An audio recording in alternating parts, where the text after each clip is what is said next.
योगा उसी योगारूढ़ स्थिति में हम भक्ति योगा करके, खास करके चैंटिंग करके पहुंच सकते हैं क्या? तो इसका जवाब है कि डेफिनेटली पहुंच सकते हैं, इसमें कोई गुंजाइश नहीं है। और इसके लिए मैं आपको दो बातें बताना चाहूँगा। पहली बात तो ये कि अभी जो मैं कोट करने वाला हूँ ये पतंजलि योग सूत्र में से है, और इसका आप लोग चाहें तो ऑथेंटिसिटी इंटरनेट पे भी चेक कर सकते हैं। तो बेसिकली ये जो अष्टांग योग है इसका बहुत ही मेजर जो कंट्रीब्यूशन है इसके व्याख्यान को समझाने का, वो पतंजलि करके एक ऋषि थे, उन्होंने किया था। तो पतंजलि सिर्फ एक ब्रांड नहीं है, वो एक ऋषि का नाम था। तो उनकी जो ग्रंथ है, जो शास्त्र है, उसमें कई जगह पे वर्णन आता है कि अष्टांग योग में जो हमारे अष्ट चक्र को एक्टिवेट किया जाता है। Basically the entire Ashtanga yoga system, हमारे अंदर जो चक्र रहते हैं सटल शरीर में, सूक्ष्म शरीर के कुछ चक्र रहते हैं, उनको वो एक्टिवेट होते हैं। जैसे हम योग अष्टांग योगा में प्रगति करते जाते हैं, वैसे वैसे धीरे धीरे ऊपर के जो स्तर के जो चक्र हैं हमारे शरीर के अंदर, वो एक्टिवेट होते जाते हैं। और उन चक्रों का काम क्या रहता है? वो चक्र हमारी प्राण वायु को ऊपर की तरफ ढकेलते हैं। ओके, तो अगर किसी व्यक्ति के शरीर में कोई भी चक्र एक्टिवेटेड नहीं है, कोई साधारण व्यक्ति है जो पूर्ण रूप से शारीरिक चेतना पे जी रहा है, तो उसका एक भी चक्र एक्टिवेट नहीं रहेगा, और शरीर छोड़ते समय उसकी प्राण वायु जो है वो शरीर के निचले हिस्सों में से निकलती है।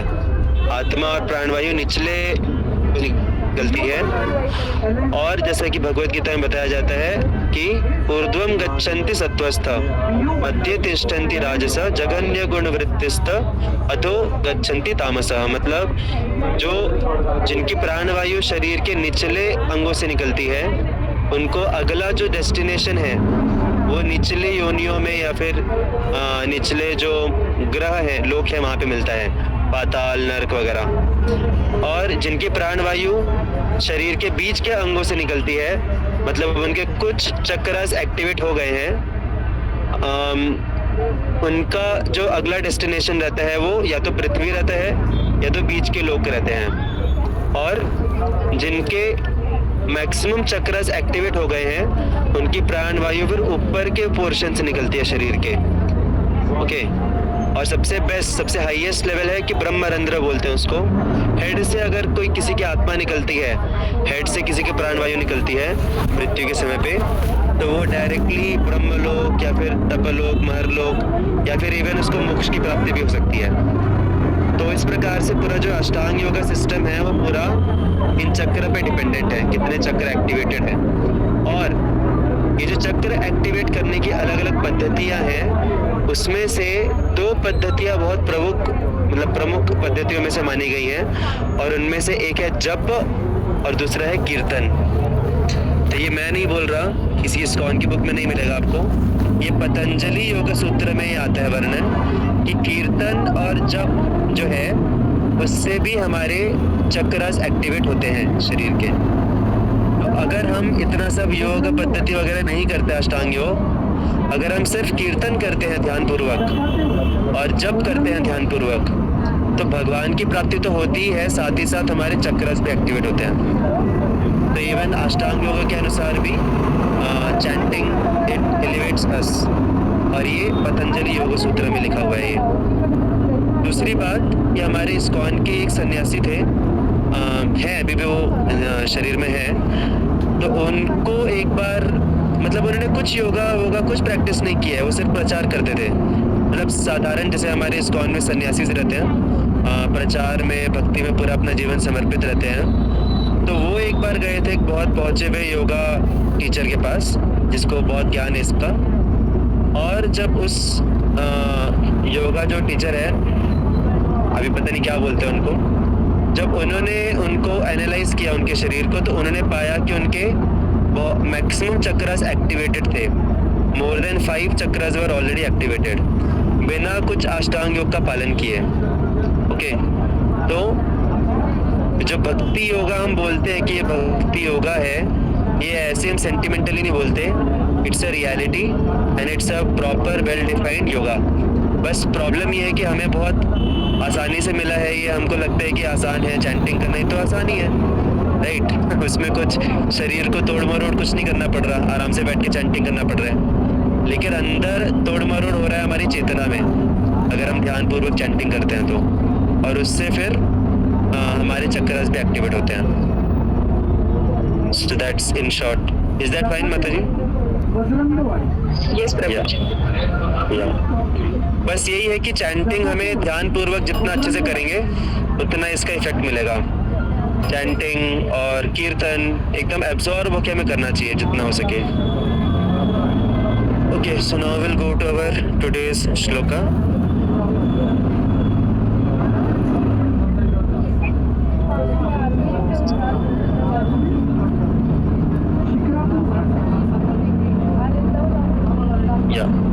तो आज का श्लोका है हमारा भगवत गीता के 6ठे अध्याय का 16वां श्लोक। आप सभी साथ में रिसाइट कर सकते हैं। नात्यश्नतस्तु योगोस्ति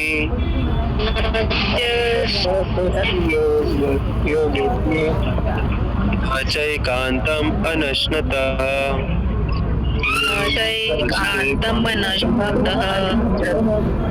न चाति स्वप्नशीलस्य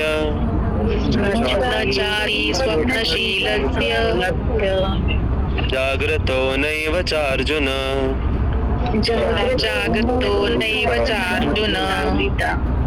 तो ये जो श्लोक है ना, ये बहुत ही डीप भी है और बहुत बहुत ज़्यादा प्रैक्टिकल भी है। और आई एम डेफिनेटली श्योर कि इस श्लोका को समझने के लिए एक क्लास तो बहुत ही कम है। फिर भी मैं कोशिश करूंगा जितना हो पाए कवर करने का। अगर नहीं हो पाता है then will discuss ahead in the further sessions on this shloka itself. बहुत ही इंपॉर्टेंट श्लोका है ये। तो we can read the translation. Shruti Mata ji. There is no possibility of one's becoming a yogi, O Arjuna, if one eats too much or eats too little, sleeps too much or does not sleep enough. Hare Krishna. समझ में आया क्यों मैंने बोला बहुत practical है? हमारे खाने और सोने से रिलेटेड है, इसलिए बहुत प्रैक्टिकल है ये श्लोका। तो अभी देखिए यहाँ पे एक थोड़ा सरप्राइजिंग बात ये है कि बात की जा रही है योगी की, और योगा का अर्थ क्या होता है। अभी कुछ ही दिनों पहले नहीं, I think yesterday only right, कल इंटरनेशनल योगा डे था। कल था या परसों था? हाँ परसों था। तो परसों इंटरनेशनल योगा डे भी था और फादर्स डे भी परसों ही था राइट। या तो बहुत अच्छा है कि दोनों भी सेम डे पे आए, because both are very much related, inter related अगर हम भक्ति की बात करते हैं तो। क्योंकि भक्ति योगा में योगा का मतलब ही होता है कि हम अपने इटर्नल फादर से कनेक्ट हों राइट। परम पिता भगवान क्या बोलते हैं? अहम बीजा पद पिता, मतलब ये पूरी जो सृष्टि है इसको बीज देने वाला मैं पिता हूँ, और उस पिता से कनेक्ट होना उसको योगा बोलते हैं, भक्ति योगा के माध्यम से। तो अगर हम भक्ति कर रहे हैं then definitely we can celebrate yoga day along with father's day by doing bhakti alone. तो जब बात आती है योगा की, तो योगा का वास्तविक अर्थ है कि अपना नाक कान मुंह बंद करना, वो वाला अर्थ नहीं है। योगा का वास्तविक अर्थ है अपने सुप्रीम फादर से कनेक्ट होना, या फिर हम उसको दूसरे तरीके से बोल सकते हैं कि आध्यात्मिक स्तर पे खुद को जोड़ना। बेसिकली आध्यात्मिक स्तर पे जाने को बोलते हैं योगा। तो एक तरफ बात की जा रही है योगी की, जिसके जीवन का लक्ष्य है आध्यात्मिक स्तर पे जाना, और दूसरी तरफ बात की जा रही है खाने पीने की, सोने की। तो खाना पीना सोना तो मटेरियल एक्टिविटी है, और भगवान से कनेक्ट होना, आध्यात्मिक स्तर से कनेक्ट होना, ये तो आध्यात्मिक चीज हो गई। तो यहाँ पे सवाल ये उठता है कि क्या हमारा जो भौतिक जीवन है, या फिर हम उसको अपना सेल्फ केयर भी बोल सकते हैं, या फिर हम मटेरियल लेवल पे वेलबींग उसको बोल सकते हैं। अभी मटेरियल लेवल पे वेलबींग मतलब, मटेरियल लेवल पे वेलबींग जब मैं बोल रहा हूँ इंग्लिश में तो आप सबको समझ रहा है ना। अभी उसको हिंदी में ट्रांसलेट करना, उसमें और ज़्यादा दिमाग और टाइम जाएगा। क्या बोलेंगे फिर भी, भौतिक स्तर पे खुद की संरक्षण करना, somewhere close, but better is material wellbeing बोलना। तो हमारा जो वेलबींग है मटेरियल लेवल पे, बॉडीली लेवल पे, क्या वो और जो हमारा स्पिरिचुअल एंडेवर्स हैं, हमारा स्पिरिचुअल एडवांसमेंट है, आध्यात्मिक प्रगति, क्या दोनों डिस्कनेक्टेड है या कुछ कनेक्शन है दोनों के बीच में? किस किस को लगता है कि material wellbeing and spiritual wellbeing में डिस्कनेक्शन है? Give a thumbs up. किस किस को लगता है कि कनेक्शन है? Give a thumbs down.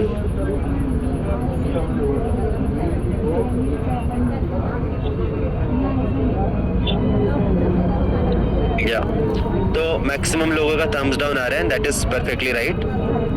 तो कुछ लोगों को ऐसा लगता है कि मटेरियल वेलबींग और स्पिरिचुअल वेलबींग कंप्लीटली डिस्कनेक्टेड है, मतलब आप कुछ भी करो, कैसा भी जियो, कुछ भी कैसे भी रहो, बस थोड़ा समय निकालने का, पूजा पाठ करने का, बस पूजा पाठ कर लिया, अभी ये वाला हो गया मेरा स्पिरिचुअल वेलबींग, कितना 5 मिनट का, और बाकी के 23 घंटे क्या बोलते हैं 55 मिनट मेरा ये हो गया मटेरियल वेलबींग।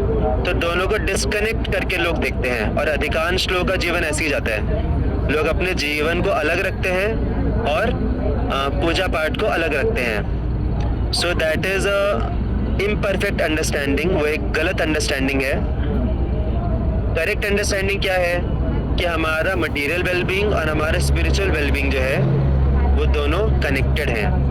अभी जब बात आती है कनेक्शन की, दोनों के बीच में कनेक्शन की, तो सवाल उठता है कि क्या हमारा आध्यात्मिक प्रगति जो है, या अगर हम उसको भक्ति बोले, क्या हमारी भक्ति हमारे भौतिक परिस्थिति या फिर भौतिक वेलफेयर, मटेरियल वेलफेयर पे डिपेंडेंट है? किस किस को लगता है कि हमारा भक्ति जो है हमारे भौतिक परिस्थिति पे डिपेंडेंट है, निर्भर है? Give a thumbs up, otherwise give a thumbs down. सब लोगों ने क्विज देख लिया आज सुबह वाला और उसका आंसर भी देख लिया। यस, तो डिपेंडेंट नहीं है। क्यों? क्योंकि जो ऐसे बहुत सारे उदाहरण हैं हमारे शास्त्रों में भी, और क्या बोलते हैं रियल लाइफ में भी बहुत सारे उदाहरण हैं, बहुत सारे योगियों के, बहुत सारे भक्तों के, जो भक्ति करते समय जिन्होंने अपने शरीर का बिल्कुल भी ध्यान नहीं दिया, जिन्होंने अपने मटेरियल वेलबींग को बिल्कुल भी नहीं सोचा उसके बारे में और उसको त्यागा उल्टा। क्या कोई बता सकता है ऐसे कोई एग्जाम्पल्स भक्तों के जिन्होंने भक्ति करते समय अपने बहुत सारा त्याग किया और अपने पूरी शारीरिक सुविधाओं को पूरा त्याग दिया? ऐसे कोई एग्जाम्पल बता सकता है कोई? ध्रुव महाराज, परफेक्ट एग्जाम्पल, वेरी गुड। और कुछ? रघुनाथ दास गोस्वामी, 6 गोस्वामी जो हैं, कौन? तुकाराम महाराज। तुकाराम महाराज, या वेरी गुड एग्जाम्पल। तो हमारी भौतिक परिस्थिति कैसे भी हो, हम ये नहीं बोल सकते कि मेरा जॉब नहीं लग रहा है, मेरी तबीयत खराब है और मेरा सिचुएशन लाइफ में ऐसा चल रहा है, वैसा चल रहा है, इसलिए मैं भक्ति नहीं कर सकता। We can never say like that, because भक्ति जो है वो दिव्य स्तर पे है और भगवान की कृपा हमें कैसे भी, हमारी जो मटेरियल कंडीशन है, in spite of that we can get the mercy of Lord, और हम किसी भी स्थिति में भक्ति कर सकते हैं। ओके, तो भक्ति जो है वो दिव्य स्तर पे है और हमारी मटेरियल सिचुएशन जो है वो भौतिक स्तर पे है। तो भक्ति करने के लिए भक्ति किसी भी चीज पे डिपेंडेंट नहीं है। और अगर हम शास्त्रों के अनुसार देखेंगे तो भगवान जिस प्रकार से स्वतंत्र है, भगवान तक पहुंचने का जो मार्ग है भक्ति, वो भी पूर्ण रूप से स्वतंत्र है। हमारी फाइनेंशियल परिस्थिति, हम ऐसा नहीं बोल सकते कि कोई व्यक्ति अमीर है तो वो ज्यादा भक्ति करेगा, कोई व्यक्ति गरीब है तो वो कम भक्ति कर पाएगा, ऐसा है क्या? नहीं, हम ऐसा नहीं बोल सकते कि कोई व्यक्ति बहुत ज्यादा पढ़ा लिखा है तो वो ज्यादा भक्ति करेगा और जो अनपढ़ है वो कम भक्ति करेगा। वी कैन नॉट से लाइक दैट। हम ऐसा नहीं बोल सकते कि कोई व्यक्ति बहुत तगड़ा है, हष्टपुष्ट है तो वो ज्यादा भक्ति करेगा और कोई विकलांग है तो वो कम भक्ति करेगा। रादर वी कैन नॉट से उल्टा ऑल्सो, वी कैन नॉट से कि कोई गरीब व्यक्ति ज्यादा भक्ति करेगा और अमीर कम करेगा, ऐसा भी नहीं बोल सकते। तो भक्ति जो है वो हमारे मटेरियल सिचुएशन पे कंप्लीटली इंडिपेंडेंट है, उस पर डिपेंडेंट नहीं है वो। यहाँ तक क्लियर हुआ? या so bhakti is not dependent on our material wellbeing, but यहाँ पे एक थोड़ा सा कैच है। Bhakti is not dependent on material wellbeing, लेकिन bhakti can be affected by our material wellbeing. अभी इसको कैसे समझे हम? डिपेंडेंट नहीं है तो फिर अफेक्टेड कैसे हो सकती है? देखिए, अभी हम 3 स्तर की बात करेंगे कि भक्ति और हमारा भक्ति जो है हमारे मटेरियल वेलबींग से कंप्लीटली डिस्कनेक्टेड है, मतलब कुछ भी रिलेशन नहीं है, जीरो रिलेशन। दूसरा हुआ कि भक्ति डिपेंडेंट है हमारे मटेरियल वेलबींग के ऊपर, वो हो गया 1 की तरह। और ये जो बात हुई कि भक्ति जो है वो अफेक्ट हो सकती है हमारे मटेरियल सिचुएशंस के द्वारा, ये थोड़ा 1 और 0 के बीच में आ रहा है। ओके, तो अगर हम प्रैक्टिकल लेवल पे देखें तो क्या हमारी भौतिक परिस्थितियां हमारे भक्ति के प्रैक्टिस को अफेक्ट करती है क्या? प्रैक्टिकल लेवल पे बताइए। हाँ, कोई उदाहरण दे सकते हैं? प्रभु जी, अगर नींद कंप्लीट नहीं है और हम चैंटिंग कर रहे हैं तो फिर चैंटिंग करते टाइम ध्यान नहीं होगा, नींद आएगी। Perfect, very good example. कि अगर हमारी नींद ठीक से नहीं हुई है और चैंटिंग कर रहे हैं हम, तो भगवान ये नहीं देखेंगे कि नींद नहीं हुई मतलब ये चैंटिंग नहीं कर सकता, ऐसा नहीं भगवान देखेंगे। हम चैंटिंग कर सकते हैं, लेकिन क्या हम ठीक से चैंटिंग कर पाएंगे? नहीं। तो भले ही भक्ति का जो प्रोसेस है, भक्ति की जो पद्धति है, जो क्रियाएं हैं, वो पूर्ण रूप से दिव्य स्तर पे हैं, लेकिन हम दिव्य स्तर पे नहीं हैं। प्रॉब्लम भक्ति की प्रैक्टिस में नहीं है, प्रॉब्लम हमारे अंदर है कि हम दिव्य स्तर पे नहीं हैं। तो इसीलिए हमारे स्तर पे हमारी भौतिक परिस्थिति भी हमें अफेक्ट करती है। तो आइडियली स्पीकिंग अफेक्ट नहीं करनी चाहिए, क्योंकि वो इंडिपेंडेंट होनी चाहिए, लेकिन क्योंकि हम आइडियल सिचुएशन में नहीं है, इसलिए हमारी मटेरियल वेलबींग भी अफेक्ट करती है हमारी भक्ति को। तो यहाँ पे बात आती है थियोरेटिकल अंडरस्टैंडिंग की और प्रैक्टिकल अंडरस्टैंडिंग की। तो थियोरेटिकल अंडरस्टैंडिंग के अनुसार हमारी भौतिक परिस्थिति अफेक्ट नहीं करनी चाहिए हमारी भक्ति को, लेकिन जब हम प्रैक्टिकल सिचुएशन में आते हैं तो अफेक्ट करती है। Is this clear to everyone? लेकिन ये जो अफेक्टिंग है, कितना अफेक्ट करेगी हमारी भौतिक परिस्थिति, वो डिपेंड करता है कि हम कितने ज्यादा उन्नत स्तर पे हैं भक्ति में। अभी अगर कोई डिवोटी हैं जो कि बहुत बहुत एडवांस्ड है, जैसे अभी आप सभी ने एग्जांपल दिया प्रभुपाद का, रघुनाथ दास गोस्वामी का, ध्रुव महाराज का, तो वो बहुत ही ऊंचे स्तर पे थे। तो वो चाहते तो सालों सालों भर बिना सोए बिना खाए एक टांग पे खड़े होकर भक्ति कर सकते थे। तो उनके केस में उनका जो मटेरियल वेलबींग है वो उनके भक्ति को नेग्लिजिबली अफेक्ट कर रहा है। Is this clear? ना के बराबर अफेक्ट कर रहा है, लेकिन क्या हम उस स्तर पे हैं? नहीं, हम उस स्तर पे नहीं है। तो इसलिए हमारे केस में हमारा जो मटेरियल वेलबींग है वो हमारे भक्ति को अच्छा खासा अफेक्ट करता है। तो अगर हम बैलेंस्ड आंसर देखेंगे इस सवाल का, तो हमारा जो मटेरियल वेलबींग है वो हमारे भक्ति को अफेक्ट करता है, भले ही भक्ति डिपेंडेंट ना हो मटेरियल वेलबींग पे, लेकिन हम डिपेंडेंट हैं और हम भक्ति कर रहे हैं अपने शरीर को और अपने मन को इस्तेमाल करके। तो इसीलिए हमारा मटेरियल सिचुएशन भी हमारे भक्ति को अफेक्ट करता है। इसलिए बहुत ज़रूरी है कि हम अपने मटेरियल सिचुएशन को इस प्रकार से मेंटेन करके चलें कि हमारी भक्ति अफेक्ट ना हो उसकी वजह से ज़्यादा। यहाँ तक क्लियर हुआ? अगर यहाँ तक क्लियर हुआ तो फिर हम आगे बढ़ेंगे अभी आज के श्लोका में। इसमें अगर किसी को डाउट है तो पूछ सकते हैं आप लोग।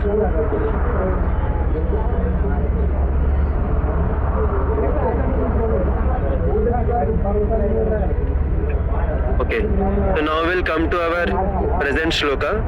तो जैसे कि अभी हमने डिस्कस किया कि हमारी मटेरियल सिचुएशन भी हमारे भक्ति को अफेक्ट करती है, और उसमें भगवान बहुत ही डाउन टू अर्थ प्रैक्टिकल यहाँ पे एग्जांपल्स दे रहे हैं, क्योंकि हमारे पूरे जीवन में, पूरे दिनचर्या में सबसे ज़्यादा जो हमें अफेक्ट करती है वो है हमारी नींद, हमारा नींद और हमारा खान पान। राइट। तो इसीलिए भगवान यहाँ पे वो दो पहलुओं को सबसे ज़्यादा ले रहे हैं। पहले तो पहला भगवान बोलते हैं कि कोई अगर बहुत ज़्यादा खाता है तो वो भी प्रॉपर योगी नहीं बन सकता, और अगर कोई व्यक्ति बहुत कम खाता है तो वो भी प्रॉपर योगी नहीं बन सकता, वो भी भक्ति ठीक से नहीं कर पाएगा। तो क्या कोई बता सकता है ज़्यादा खाने से, पहली बात तो ज़्यादा खाने का मतलब क्या होता है यहाँ पे, कोई बताना चाहेगा? What does it mean to eat more than necessary?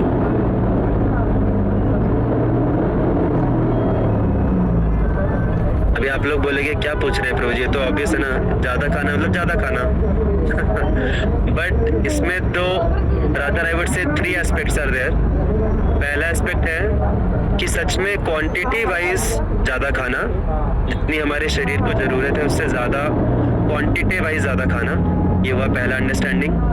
दूसरा अंडरस्टैंडिंग हुआ कि जो हमारे लिए ज़रूरी नहीं है वो चीज़ें भी खाना। ओके, तो इसमें क्या क्या आएगा? जो हमारे लिए ज़रूरी नहीं है उन चीज़ों को खाने में क्या क्या आएगा? Fast food, fried food. आप लोग दिल तोड़ रहे हैं मेरा। या फाइन, बट आई अंडरस्टैंड कि फास्ट फूड, फ्राइड फूड और कुछ। देखिए, ऐसा नहीं है कि फास्ट फूड नहीं खाने से व्यक्ति मर जाएगा या फिर उसकी हेल्थ खराब होगी, या फिर फ्राइड फूड खाने से किसी की हेल्थ खराब, फ्राइड फूड नहीं खाने से किसी की हेल्थ खराब होती है। ऐसा होता है क्या कि फ्राइड फूड नहीं खाया, मेरे शरीर में ये न्यूट्रिएंट्स नहीं मिले तो मैं अभी हॉस्पिटल में मेरे को भर्ती कराना पड़ेगा? नहीं होता। फ्राइड फूड्स, फास्ट फूड, ये सब टेस्ट को सिर्फ डिटेलेट करते हैं। हेल्थ के लिए इनका ऐसा कुछ नहीं है कि बहुत ज़्यादा इंपॉर्टेंट है ये हेल्थ के लिए, राइट? तो अननेसेसरीली ऐसी चीज़ों को खाना बहुत ज़्यादा, और कोई चीज़ें जो हमारे लिए ज़रूरी नहीं है खाना। Ice cream, chocolate. Ice cream, chocolate, okay. और कुछ? Non veg. हाँ, नॉन वेज, राइट। तो नॉन वेज बोलिए, नॉन वेज बोलेंगे तो ज़्यादा लोग हर्ट नहीं होंगे हमारी मीटिंग में। आप आइसक्रीम, चॉकलेट, पेस्ट्री, बर्गर ये सब बोलेंगे तो हो सकता है कुछ लोग हर्ट हो जाए, बट स्टिल जो फैक्ट है वो तो फैक्ट है। बट कुछ चीज़ें आती हैं ब्लैक जोन में, कुछ चीज़ें आती हैं ग्रे जोन में, फिर कुछ चीज़ें आती हैं लाइट ग्रे जोन में, कुछ चीज़ें आती हैं और लाइट ग्रे जोन में, और फिर कुछ चीज़ें आती हैं वाइट जोन में। तो जितना ज़्यादा कोई चीज़ डार्कर जोन में जाती है उतना ज़्यादा हमें उसको अवॉइड करना चाहिए। ओके, तो आई एम नॉट सेइंग, आप लोग मुझ पर गुस्सा मत होइएगा, मैं नहीं बोल रहा कि हमें आइसक्रीम, चॉकलेट सब छोड़ना चाहिए, because they don't come in black zone, but definitely they come in grey zone. अभी वो ग्रे के कितने डार्कर रीजन में आते हैं वो आप लोग आपस में डिसाइड कर लीजिए, मैं उसके ऊपर कुछ बोलूँगा नहीं। बट एक चीज़ की क्लैरिटी है कि जो नॉन वेज आइटम्स हैं they definitely come in black zone, and other impure items like egg, right, impure items like egg, even mushroom also, ये भी they also come more towards the darker zones. I won't say black completely, but quite darker, because impure condition में वो होते हैं। So that is the second understanding. पहली understanding थी quantity के बारे में। तो क्वांटिटी, हमें ज़्यादा क्वांटिटी में क्या प्रॉब्लम है? अभी हम भक्ति करेंगे तो अगर हम ज़्यादा क्वांटिटी में खाते हैं तो प्रॉब्लम क्या है? लेजीनेस बढ़ेगा। हाँ, हमारा लेजीनेस बढ़ेगा। इसलिए कई बार हम लोग एकादशी में फास्टिंग करते हैं, राइट? एकादशी में फास्टिंग हम क्यों करते हैं? जिससे हम साधना अच्छे से कर पाएँ, क्योंकि नहीं तो खाएंगे, 3 बार खाएंगे, फिर 3 बार नींद आएगी, फिर 3 बार सोएंगे, फिर 3 बार उठ के फिर थोड़ा टाइम लगेगा हैंगओवर से बाहर निकलने में, तो साधना कब कर पाएंगे? तो इसीलिए हम ऐसे जो फेस्टिवल्स रहते हैं एकादशी में, इसलिए हम खाने को त्यागते हैं। इससे खाने को त्यागेंगे तो नींद भी त्याग जाएगी और आलस भी कम होगा, और फिर हम अच्छे से साधना कर सकते हैं। So that is a very good understanding. हमारा आलस कम होता है, आलस बढ़ता है अगर हम ज़्यादा खाते हैं तो साधना नहीं कर पाएंगे। और कुछ understanding? Health issues. Exactly, very good. ज़्यादा खाने से हेल्थ इश्यूज होते हैं। ऐसा बोला जाता है कि भुखमरी से बहुत कम, ना के बराबर लोग मरते हैं। ज़्यादातर लोग मरते हैं खा खा के मरते हैं, ज़्यादा खा के। आज के ज़माने में ज़्यादा खा के लोग diabetes and cholesterol and BP, sugar, ये सबसे ज़्यादा लोग मरते हैं, कैंसर्स अलग अलग प्रकार के। तो अगर हम मोर देन नेसेसरी खाते हैं तो वह हमारे शरीर को अफेक्ट करेगा, और क्योंकि हमने पहले ही डिस्कस किया कि हम शरीर पे डिपेंडेंट हैं, तो इसीलिए हमारा शारीरिक स्थिति जो है वह हमारी भक्ति को भी अफेक्ट करेगा, बिकॉज हम बहुत ज़्यादा दिव्य स्तर पे नहीं हैं अभी। So that is second understanding. और कोई अंडरस्टैंडिंग है इसके बारे में? ओवर ईटिंग क्यों हमारी भक्ति के लिए अच्छा नहीं है?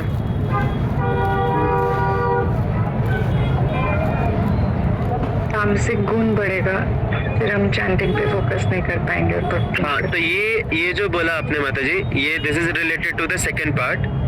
फर्स्ट पार्ट था क्वांटिटी, कि हम कितना खा रहे हैं। सेकेंड पार्ट है क्वालिटी।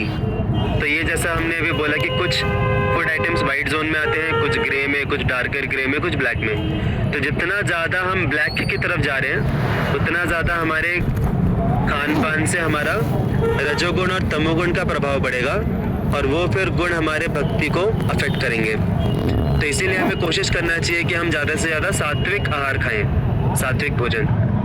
और अभी एक बहुत अच्छी खुशखबरी आप सभी के लिए, कि कुछ ही श्लोकों बाद या कुछ चैप्टर्स के बाद, 1-2 चैप्टर्स के बाद, हम पूरा अच्छे से डिस्कस करने वाले हैं कि कौन से आहार कौन से मोड कौन से गुण में आते हैं। अलग अलग हर चीज़ को गुणों में बांटा गया है, तो उसमें बहुत क्लैरिटी आएगी हमें। ओके, तो हमारी कॉन्शियसनेस, हमारी चेतना भी बदलती है हमारे आहार के अनुसार। और अगर हम बहुत ज़्यादा भी खाएंगे तो उससे भी हमारा तमोगुण बढ़ेगा, हमारा आलस बढ़ेगा। So that will also it affects. तो पता कैसे चले, हमें अभी यहाँ पे सवाल उठता है कि पता कैसे चले कि हमने ओवर ईटिंग किया है। How to understand that? कुछ लोग बोलते हैं कि 3 डकार आने तक खाना चाहिए। आप में से किसी ने सुना है कभी ये? मैंने बचपन से सुना है ये, बट मुझे आज तक उसका साक्षात्कार भी नहीं हुआ, और मुझे उसका कुछ ऑथेंटिक प्रूफ भी नहीं मिला कि 3 बार डकार आने से हमारा ये हो जाता है, पेट भर जाता है, बट लोग बोलते हैं। तो और कुछ है क्या ऐसा? कैसे पता चले कि अभी हमारा हो गया, अभी लिमिट कैसे पता चले? क्योंकि यहाँ पे जब बात आ रही है, ज़्यादा खाने को भी प्रॉब्लम है, कम खाएं तो भी प्रॉब्लम है। अभी पहले आप बताइए, कम खाने में क्या प्रॉब्लम है? कंटिन्यूसली कम खाएंगे तो वीकनेस आएगा। हाँ, हमारे शरीर को वो भी अफेक्ट करेगा, वीकनेस आएगा, न्यूट्रिएंट्स कम होंगे, राइट? लाइक मुझे ऐसा, मेरा प्रैक्टिकल खुद का एक्सपीरियंस है कि मुझे ऐसा लगता था, जैसे मुझे भी कुछ है शरीर में प्रॉब्लम्स, लाइक बीपी वगैरह का है थोड़ा बहुत, तो मुझे लगता था कि बीपी कोलेस्ट्रॉल है क्योंकि ज़्यादा खाने की वजह से। But then recently I was discussing with Sana Mata ji, she has a very good knowledge about all these things. Sana Mata ji, all of you know, right? She is present here also. So I was shocked to hear कि it's not always कि हमारा जो ये सब problems है ये over eating की वजह से होता है। कई बार शरीर को जो ज़रूरी न्यूट्रिएंट्स हैं वो नहीं मिलते हैं, तो उससे भी कोलेस्ट्रॉल, बीपी बढ़ता है। It's not just about oily and salty, कभी कभी कुछ न्यूट्रिएंट्स की कमी से भी होता है, like potassium and all that, magnesium. तो शरीर को अगर प्रॉपर न्यूट्रिएंट्स नहीं मिलेंगे, then also there will be a problem in the body, और हमारा शरीर से अफेक्ट होता है हमारा भक्ति, भले ही डिपेंडेंट ना हो लेकिन अफेक्ट होता है। तो इसीलिए हमें कम भी नहीं खाना चाहिए। दूसरा क्या प्रॉब्लम है कम खाने में? लेस देन नेसेसरी खाने में।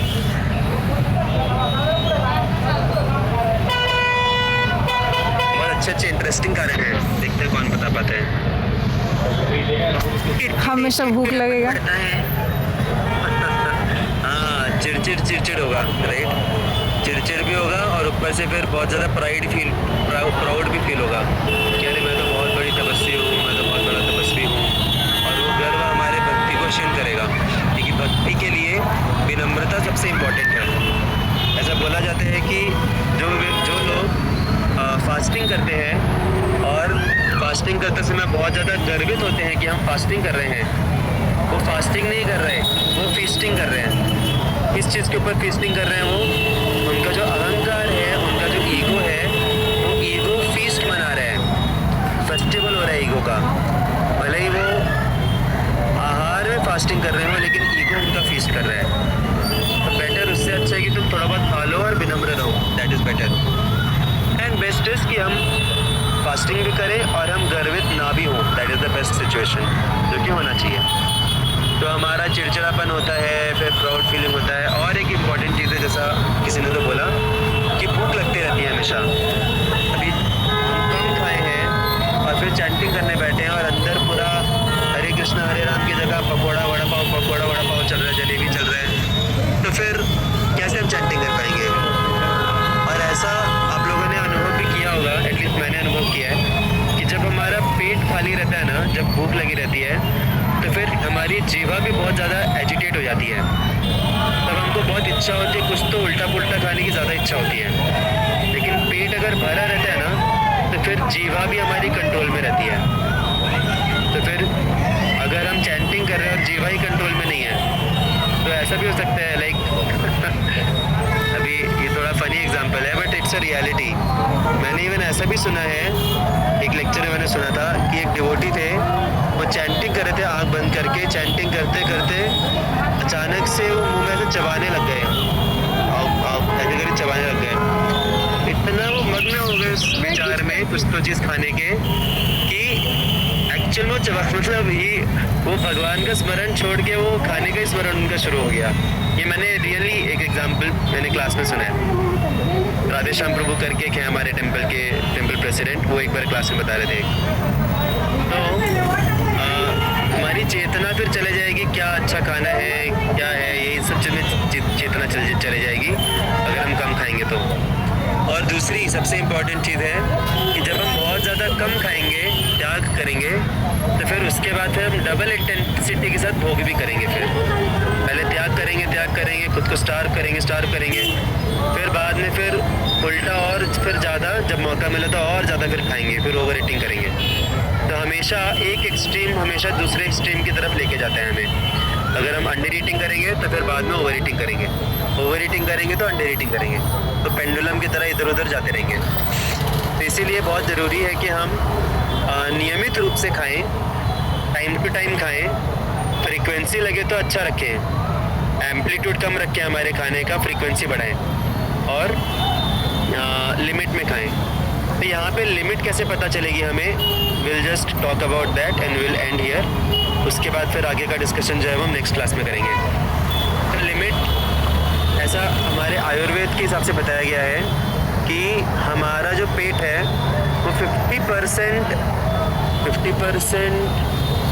है, हाँ या 50% हमारा सॉलिड फूड से भरा होना चाहिए एंड 25% लिक्विड फूड से भरा होना चाहिए एंड 25% गैस से भरा, मतलब खाली होना चाहिए। क्लियर हुआ सभी को? तो हमेशा हमें उतना खाना चाहिए कि हमारा पेट आधा भरा हो सॉलिड फूड से और 1/4 भरा हो लिक्विड फूड से और 1/4 जगह हमारी खाली रहनी चाहिए पेट में। क्लियर हुआ सभी को? तो this is the limit that we should have. तो सभी कर पाएंगे इसको फॉलो अभी आगे से? सब लोग थम्स अप कर रहे हैं लेकिन कोई सोच नहीं रहा कैसे करेंगे फॉलो। अभी आप लोग क्या करोगे, अपने पेट का जो इंटेस्टाइन है, स्टमक है, उसको बाहर निकाल के उसका वॉल्यूम नापोगे और फिर वॉल्यूम नाप के फिर उसका हाफ निकाल के फिर उसके हिसाब से खाओगे क्या आप लोग? फिर थम्स अप क्यों कर रहे हो? अभी सवाल उठना चाहिए कि प्रभु जी आप बोल तो रहे हो कि आधा सॉलिड से भरना चाहिए, बट पता कैसे चलेगा आधा कितना है, राइट? अभी सबका आधा आधा अलग अलग रहेगा, या हो सकता है मेरे मन की पता हो अलग अलग। तो इसका एक सिंपल सा, बहुत सिंपल कॉमन सेंस यूज़ करके हम एक चीज़ कर सकते हैं। आप एक दिन पूरा भरपेट खाना खाइए, ठीक है, पूरा भरपेट, ठीक है, जब तक आपको सेशिएशन हो गया, और फिर आप समझ जाइए कि ये जो है ये आपका 100% है। अगर आपने एकदम भरपेट खाना खाया और उसमें आपने कितनी रोटी खाई, सपोज़ कितनी रोटी खाते हैं, 10 रोटी खाई, सपोज़ 10 कोई खाता नहीं है बट फिर भी ठीक है, 5 खाई अगर आपने, या 6 खाई, 6, तो समझ जाइए कि आपका 100% इसकी 6 रोटी खाना। तो अगर आप 6 रोटी खाएंगे उसके आगे से, मतलब आप ओवर ईटिंग कर रहे हैं। क्यों? क्योंकि सॉलिड के लिए there should be only 50% space, बाकी का लिक्विड के लिए होना चाहिए, गैस के लिए होना चाहिए। तो हमारा भरपेट जितना है क्वांटिटी उसका आधा, मतलब समझ जाइए कि 6 रोटी खाने से आपका पेट भर रहा है पूरी तरीके से, तो 3 रोटी खाना इज़ द बेस्ट। 3 रोटी खाना इज़ द आइडियल, और उसके हिसाब से सब्जी वगैरह and everything. And then try to increase the liquid consumption more, pani, juices, soups, दाल, ये सारी जो चीज़ें हैं लिक्विड कंजम्पशन बढ़ाइए, और उससे फिर बाकी का पेट थोड़ा भरिए, और थोड़ा पेट खाली रखें तो अच्छा रहेगा। तो इस प्रकार से अगर हम आहार अपना सही से रखेंगे in terms of quantity also and in terms of quality also, quality में अगर हम प्रसाद खाएंगे तब तो बेस्ट है, that is best kind of food we can have. और फिर अगर इस तरीके से क्वांटिटी और क्वालिटी को मेंटेन करेंगे तो वो हमारे लाइफ लॉन्ग भक्ति के प्रैक्टिस करने में काफ़ी हेल्पफुल रहेगा, क्योंकि हमारा भक्ति जो है वो अफेक्ट होता है हमारी शारीरिक परिस्थिति से। तो इसलिए हमें शरीर को मेंटेन करना अच्छा बहुत ज़रूरी है। Will stop here. इससे भी इम्पॉर्टेंट और more difficult to control aspect है स्लीप का, राइट, और उसके बारे में हम चर्चा करेंगे अगले सेशन में। श्रीमद् भगवद गीता की जय, श्रील प्रभुपाद की जय। Hare Krishna Krishna Krishna Hare Hare, Hare Ram Ram Ram Hare Hare. Thank you so much.